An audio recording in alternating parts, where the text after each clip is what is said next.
नमस्कार, मैं हूं आपके साथ आस्था कौशिक। मिर्जापुर में माफिया चुन्नू यादव पर पुलिस ने बड़ी कार्रवाई की है। प्रशासन ने उसकी 4 करोड़ 36 लाख की अवैध संपत्ति कुर्क की है।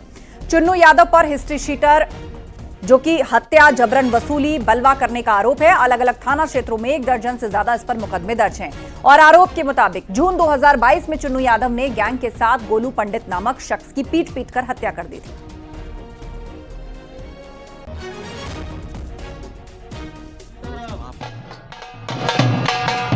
निवासी दुर्गा बाजार, थाना कोतवाली, कटरा।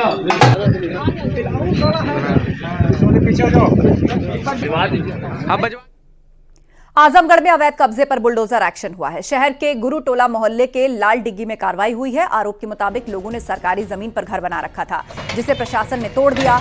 प्रशासन ने पहले नोटिस दिया था, लेकिन उसके बाद भी लोगों से अवैध कब्जा नहीं हटाया गया।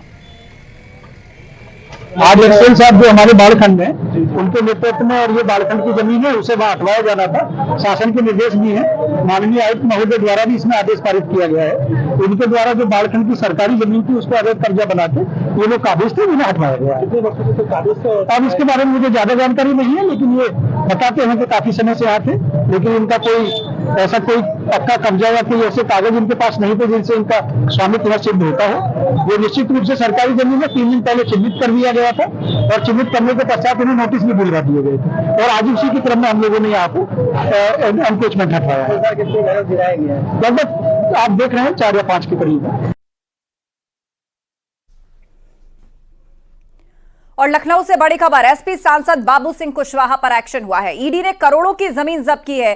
कानपुर रोड पर जमीन जब्त की गई। मनी लॉन्ड्रिंग केस में ईडी का एक्शन हुआ है। स्कूटर इंडिया के सामने कुशवाहा की जमीन है, और सपा ने लोकसभा में कुशवाहा को उपनेता बनाया है। जौनपुर से सपा सांसद हैं बाबू सिंह कुशवाहा, जिन पर यह एक्शन हुआ है। करोड़ों की जमीन ईडी ने जब्त की है। कानपुर रोड पर जो जमीन है उसको जब्त किया है ईडी ने। मनी लॉन्ड्रिंग केस में ईडी ने यह एक्शन लिया। एसपी सांसद बाबू सिंह कुशवाहा पर ईडी का एक्शन हुआ है। लखनऊ में करोड़ों की जमीन जब्त की गई है।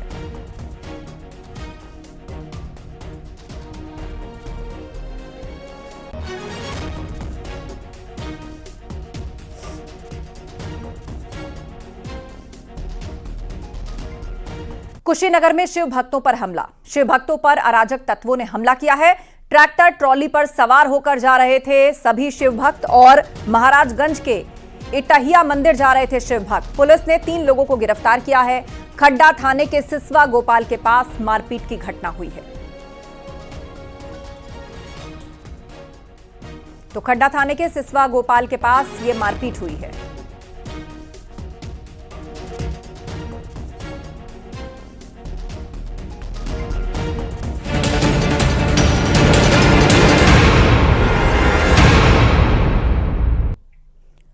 आजमगढ़ मंडल के डीआईजी ने माफिया मुख्तार अंसारी की पत्नी आफशा अंसारी समेत 5 सदस्यों पर इनाम घोषित किया है। सभी के ऊपर 50-50 हजार का इनाम घोषित किया गया है। सभी आरोपी काफी समय से फरार हैं, और इसके साथ ही आजमगढ़ मऊ बलिया के भी फरार 10 आरोपियों पर इनाम रखा गया। 15 फरार अपराधियों पर 50-50 हजार का इनाम घोषित किया गया है। तो मुख्तार की बेगम फरार हैं। आफशा अंसारी समेत 5 गुर्गों पर यह एक्शन लिया गया।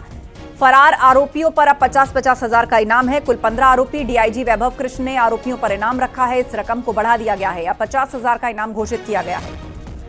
मुकदमे के बाद से ही ये सभी लोग फरार हैं। मुख्तार की पत्नी पर 50 हजार का इनाम।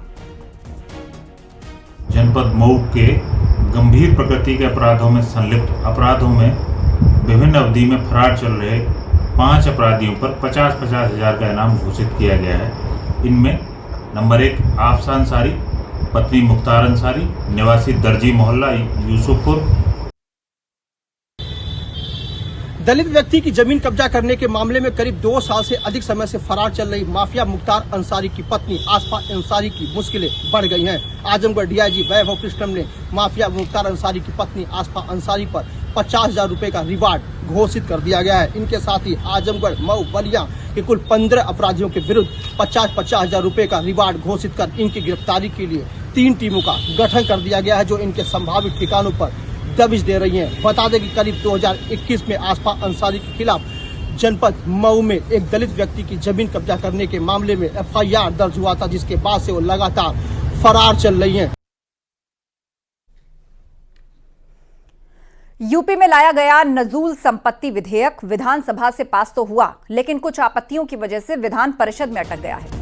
नजूल विधेयक विधान परिषद में प्रवर समिति को भेजा गया है और प्रवर समिति जब अपनी रिपोर्ट सौंपेगी तो उसके बाद ही इस पर कोई फैसला होगा। बीजेपी विधायक हर्षवर्धन वाजपेयी और सिद्धार्थनाथ सिंह ने भी विधेयक का विधानसभा में विरोध किया था और विधान परिषद में डिप्टी सीएम केशव प्रसाद मौर्य ने नजूल संपत्ति विधेयक को पास कराने का प्रस्ताव रखा था, लेकिन विधान परिषद में भाजपा प्रदेश अध्यक्ष और MLC भूपेंद्र चौधरी ने इसे प्रवर समिति में भेजने की मांग की है। अब प्रवर समिति 2 महीने में अपनी रिपोर्ट देगी। मान्यवर, मैं प्रस्ताव करता हूं कि इस विधेयक को सदन की प्रवर समिति के सुपुर्द कर दिया जाए, जो अपना प्रतिवेदन 2 माह के अंदर प्रस्तुत करे। समिति के सदस्य के नाम बाद में प्रस्तुत कर दिए जाएंगे। ठीक है। प्रश्न यह है कि उत्तर प्रदेश नजूल संपत्ति लोक प्रयोजनार्थ प्रबंध और उपयोग विधेयक 2024 जैसा उत्तर प्रदेश विधानसभा द्वारा संशोधनों सहित पारित हुआ, को इस सदन की एक प्रवर समिति के सुपुर्द कर दिया जाए। जो माननीय सदस्य प्रस्ताव के पक्ष में हो कृपया हाँ कहें। हाँ। जो माननीय सदस्य प्रस्ताव के विरोध में हो कृपया ना कहें। मेरे विचार में हाँ की संख्या अधिक है, अतः प्रस्ताव स्वीकृत हुआ।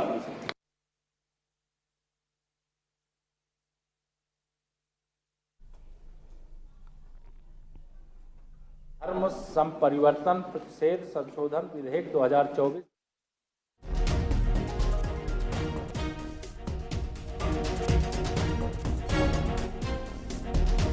बीजेपी की सहयोगी दल अपना दल एस की नेता और केंद्रीय मंत्री अनुप्रिया पटेल ने इस विधेयक को तत्काल वापस लेने की मांग की। अनुप्रिया पटेल ने अपने सोशल मीडिया पर पोस्ट करते हुए लिखा कि विमर्श के बिना लाए गए नजूल भूमि संबंधी विधेयक के बारे में मेरा मानना यह है कि ये विधेयक न सिर्फ गैर जरूरी है बल्कि आमजन मानस की भावनाओं के विपरीत है।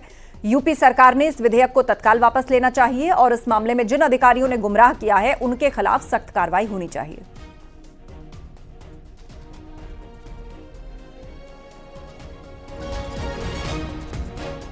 यूपी में नजूल संपत्ति विधेयक पर चल रहे विवाद पर अखिलेश यादव के बयान पर सियासी बवाल मचा है।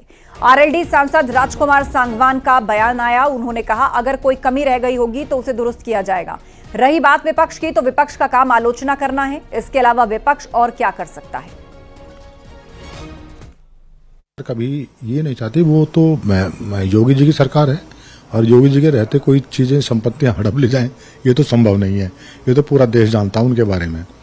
लेकिन मेरा ये मानना है कि अगर घटक दल हमारा एनडीए और उसमें अनुप्रिया जी ने भी कोई बात उठाई है, सवाल उठाया उन्होंने, और भारतीय जनता पार्टी के भी कुछ हमारे सम्मानित विधायक या संगठन के पदाधिकारी उन्होंने भी कोई बात रखी, हो सकता है कोई त्रुटि हो, लेकिन इसका पूरा परीक्षण करा लें, परीक्षण कराए सरकार, और यही है परीक्षण कराने के बाद में जो कुछ खामी है उसको दुरुस्त कर लें। परीक्षण कराना चाहिए। सरकार का अपना मत है, सरकार उस पर फैसला लेगी।